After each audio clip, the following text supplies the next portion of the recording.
We, you, তারপর দে, এরপরে কি ইউজ করবো আমরা? আর অথবা ওয়ার ইউজ করবো। ওকে, তোমাদের যে এজ গ্রুপ, তোমাদের এজ গ্রুপের বাচ্চারা এই কাজটা ম্যাক্সিমাম টাইম ভুল করে ফেলে কিন্তু, ঠিক আছে? So you need to be careful এই বিষয়গুলো ব্যবহারটা খেয়াল করার ক্ষেত্রে। এবং আমি আবারও বলেছি তোমাকে একটু আগে যে you are not allowed to make this type of mistake. তুমি তোমার এক্সাম পেপারে কখনোই এ জাতীয় মিস্টেক কখনোই টিচাররা অ্যালাউ করবে না। বুঝতে পেরেছো? সো ডেফিনেটলি তোমাকে এই জিনিসগুলো কখনোই মিস্টেক করা যাবে না। ওকে, আমরা পরেরটা দেখি। তো নেগেটিভটা আমরা শেষ হয়ে গেল, এর পরেরটা দেখো কি লিখলাম এখানে বলো তো। Short forms. এখানে বেসিক্যালি এটাকে একটু আগে বলেছিলাম, বলো তো শর্ট ফর্মের তার ইংলিশটা কি বলেছিলাম আমরা? শর্ট ফর্মের এটা মানে কি বুঝাইছিলাম? কোনটাকে শর্ট ফর্ম বলে? Contraction. Good, very good, contraction. Abdur Rahman বলো, শর্ট ফর্ম কি বলে? কন্ট্রাকশন। কন্ট্রাকশন। এবার সবাই একবার রিপিট করো। গুঞ্জন বলো, শর্ট ফর্মকে কি বলে? কন্ট্রাকশন।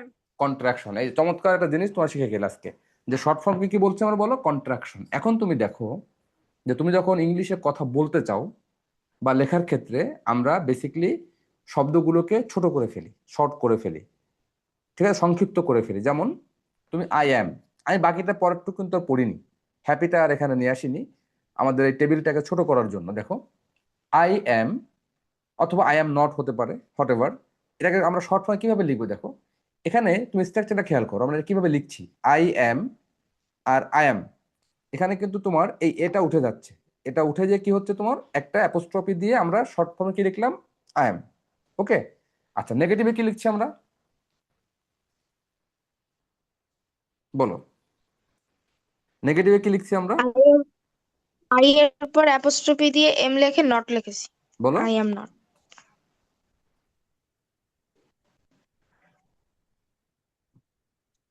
আই এম নট, এটা আমরা নেগেটিভে লিখছি। ওকে, আচ্ছা এখন তুমি দেখো তারপর এভাবে সবগুলো পড়ে যাও তো। মার্জিয়া খেয়াল করো, আব্দুর রহমান পড়ে ফেলো। He is, he isn't. এখন তো বলো তো তোমরা, আব্দুর রহমান তুমি বলো তো, তুমি তোমার বইয়ে এই ধরনের লেখা অনেক পাও না? তুমি এই ধরনের লেখা অনেক পাও না? জি। ওকে, তাহলে এই লেখাটা ভালো করে খেয়াল করো, অ্যাফার্মেটিভ গুলো খেয়াল করো। আই অ্যাম, হি ইজটা দেখো কিভাবে এই স্পেলিংটা কিভাবে হচ্ছে। প্রথম কথা হলো আমরা যদি হি ইজটা লিখি তাহলে কিন্তু এখানে আলাদা করে লিখছি। হি প্লাস ইজ, দুটো আলাদা করে লিখছি কিন্তু আমরা, ঠিক আছে, মাঝখানে একটা স্পেস দিচ্ছি কিন্তু আমরা। বাট যখন আমরা কন্ট্রাকশন ইউজ করছি তখন কি করছি আমরা দেখো, আমরা কিন্তু একসঙ্গে নিয়ে আসছি, দেখছো? এখানে কিন্তু হি আবার হিজ, ঠিক আছে, হি এটা মানে তুই পড়ে নেবো, এটা মানে হচ্ছে হি ইজ। আর নট ফর্মে কি লিখছি আমরা দেখো, হি ইজেন্ট, দেখছো? ইজটাকে নট করে কি লিখছি আমরা? ইজেন্ট লিখছি। আচ্ছা এখন একটা জিনিস তুমি দেখো তো, এখানে আই অ্যাম নট, এখানে কিন্তু তোমরা আই অ্যামেন কিন্তু লিখি আমরা, খেয়াল করে দেখছো? তো দ্যাট ইজ অ্যান এক্সেপশন। হ্যাঁ। অ্যামেনটা হবে না, আই অ্যাম নট এর নেগেটিভ ফর্মটা আমরা এভাবেই লিখবো। পয়েন্টটা বুঝতে পেরেছো? Have you got the idea? হ্যাঁ। ওকে, তাহলে সবাই একবার করে খেয়াল করো আমরা কিভাবে লিখছি। আই অ্যাম, তারপরে he is, she I is, am. It is, we are. দেখো ভালো করে খেয়াল করো, দেখো আর বানানটা দেখছো আমরা কোনটা বাদ দিচ্ছি? আর এর শুধু এটা বাদ দিচ্ছি আমরা, এবং একসঙ্গে নিয়ে আসছি। আবার তোমার যখন আমরা নেগেটিভ করছি তখন কিভাবে লিখছি দেখো, উই আর নট, ঠিক আছে, ইউ আর নট। তোমরা একবার করে এই বক্সটা একবার সবাই দেখে দাও, এই টেবিলটা।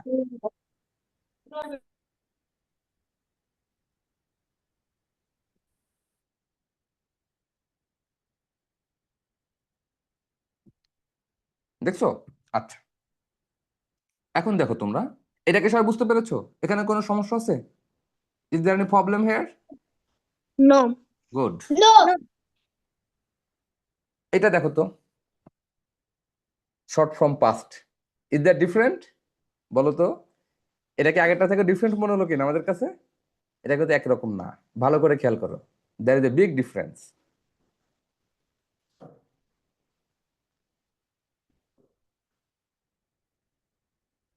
Make the concept clear. Zaib, make the concept clear. Abdur Rahman, make the concept clear.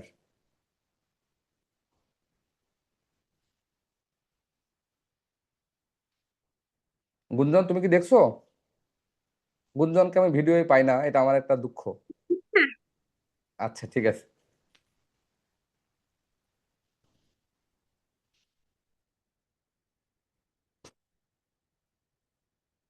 আচ্ছা আমি একটা কথা জিজ্ঞেস করি জাইবের কাছে। জাইব, তোমার এখানে আমি তোমাকে দিয়ে একটু কষ্ট করাচ্ছি, মানে তোমাদেরকে দিয়ে পড়ানোটা আমি বেশি পড়াচ্ছি না, তোমাদেরকে দিয়েই পড়ায় নিচ্ছি আমি।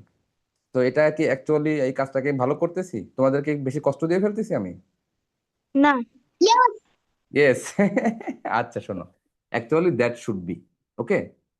মনে করো আমাদের তো যে প্রবলেম গুলো হয়, তোমরা তো স্কুলে তোমাদের টের পাও, তোমাদের আইডিয়াল স্কুলে তো একটা ক্লাসে কত স্টুডেন্ট থাকে, can you imagine how many student? এখানে কিন্তু স্টুডেন্টদেরকে, ইন্ডিভিজুয়াল স্টুডেন্টদের ফিডব্যাকটা নেওয়া সম্ভব হয় না। আমার কথা বুঝতে পেরেছো? তো আমাদের যত বেশি আমরা ফিডব্যাক নিতে পারবো, যত বেশি আমি তোমাকে এনগেজ করতে পারবো, তত বেশি তোমাকে ফিডব্যাক পাওয়া সম্ভব।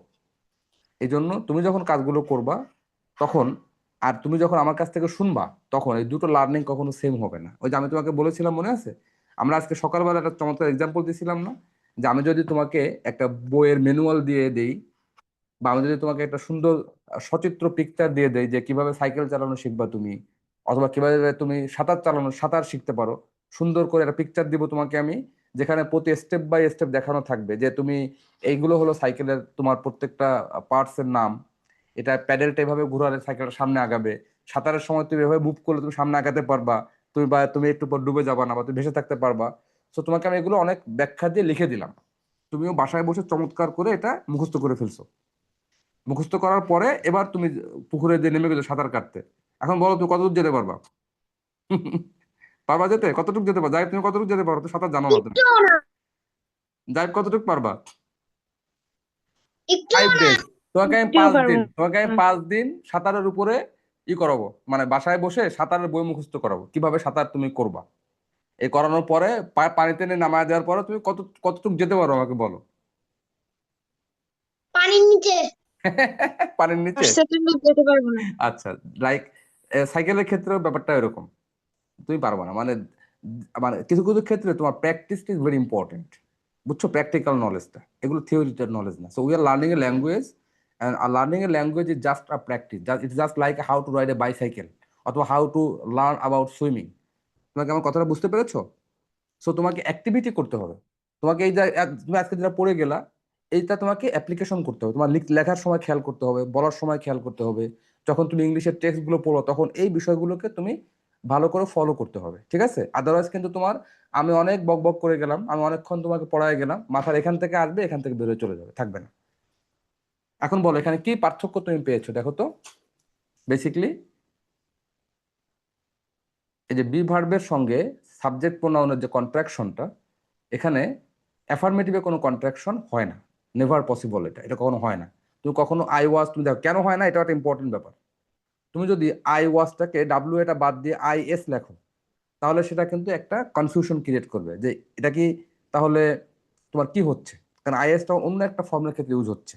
বা তুমি হি এস লিখছো, এখন হি এস লিখলে এটা কি তোমার হি ইজ হবে না হি ওয়াজ হবে? So that's a big question. এই সমস্যার কারণে তোমার বেসিকলি অ্যাফার্মেটিভটার কোনো ধরনের কন্ট্রাকশন নেই।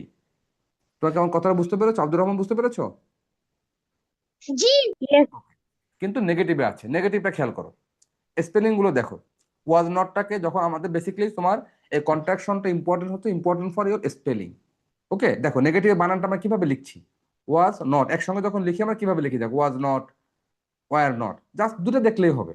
ওয়াজ নটটা আমরা কিভাবে লিখছি, ওয়ার নট কিভাবে লিখছি, জাস্ট ওটা তুলে দিয়ে এটাকে একসঙ্গে নিয়ে এসে একটা অ্যাপোস্ট্রফি দিয়ে দিচ্ছি, তাতেই হয়ে গেল। এটুকু বুঝতে পেরেছো? Is there any problem? এখানে নো। কোনো সমস্যা আছে আমাদের আর?